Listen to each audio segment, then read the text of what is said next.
जय मसीह। Jesus Dumka TV में आपका स्वागत है। और परमेश्वर का वचन से हम लोग इस वीडियो में हम लोग कुछ सीखेंगे। और मेरे साथ निकाले भजन संगीता उसका 82 का वचन नंबर 1। और यहाँ पर इस प्रकार हम लोग हिंदी में एक बार पढ़ेंगे। परमेश्वर की सभा में परमेश्वर ही खड़ा है, वो ईश्वरों के बीच में न्याय करता है। देखिए, परमेश्वर का सभा में परमेश्वर का पवित्र स्थान में परमेश्वर ही क्या करता है, खड़ा रहता है। और परमेश्वर का ही वो स्थान है। लेकिन वो नीचे में बोलता है जो वो ईश्वरों का बीच में जो न्याय करता है, वो ईश्वरों का बीच में न्याय करता है। इसका मतलब ईश्वर भी वही है, परमेश्वर भी वही है। तो कैसे इस वचन को यहाँ पर कहता है कि वो ईश्वरों का बीच में न्याय करता है। इसीलिए नीचे वचन नंबर 6 में हम लोग जो देखते हैं, मैंने कहा था तुम ईश्वर हो और सब के सब परम प्रधान के पुत्र हो। देखिए, परमेश्वर का वचन कहता है कि मैंने कहा था तुम ईश्वर हो और तुम परम प्रधान परमेश्वर का पुत्र हो। मतलब हम लोग ईश्वर का रूप में है और हमें परमेश्वर हमारा बीच में क्या करता है, न्याय करता है। जो वचन नंबर 1 को हम लोग देखें कि परमेश्वर का सभा में परमेश्वर खड़ा रहता है और वो ईश्वरों का बीच में न्याय करता है। मतलब ईश्वर हम है और हम ईश्वरों का बीच में न्याय करता है। और एक दिन सही में परमेश्वर हम सबों को न्याय करेगा। परमेश्वर हम सबों को न्याय करेगा। एक एक बात का, एक एक जुबान का, एक एक काम का वो लेखा जोखा लेगा।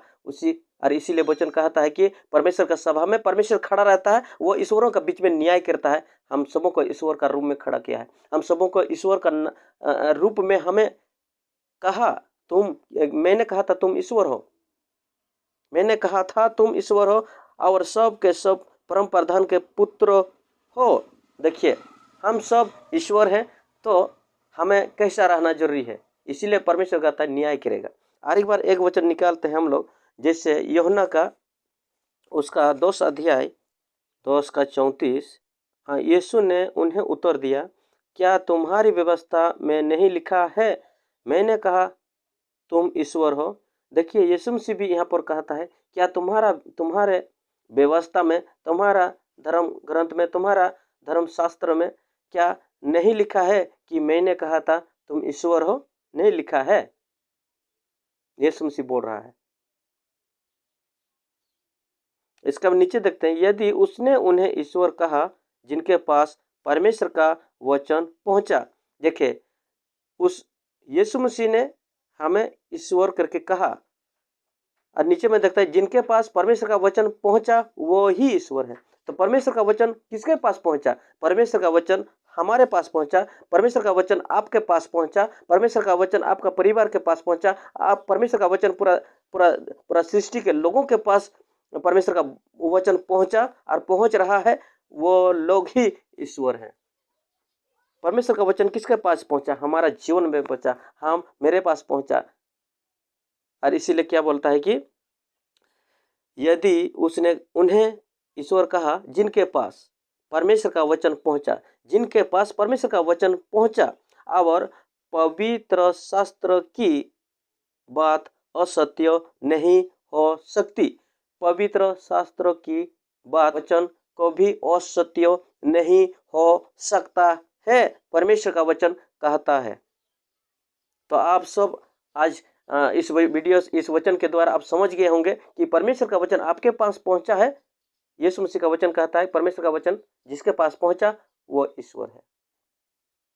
और इसीलिए वचन संहिता 82 का हम लोग जो देखे वचन नंबर 1, परमेश्वर का सभा में परमेश्वर खड़ा रहता है और वो परमेश्वर ईश्वरों का बीच में क्या कहता है, ईश्वरों का बीच में न्याय करता है। मान लिया ईश्वर भी वही रहेगा और परमेश्वर भी वही रहेगा, तो क्या अपने आप को न्याय करेगा? नहीं।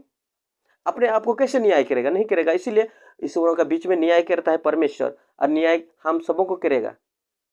एक दिन हम सबों को परमेश्वर न्याय करेगा। आप जैसा काम किए वैसे ही परमेश्वर आपको फल देगा। समझ गए? इसीलिए वचन नंबर 6 में भी कहता है कि मैंने कहा था तुम ईश्वर हो, परम प्रधान परमेश्वर का पुत्र हो। हो और परमेश्वर का वचन जिसके पास पहुंचा वो ही ईश्वर।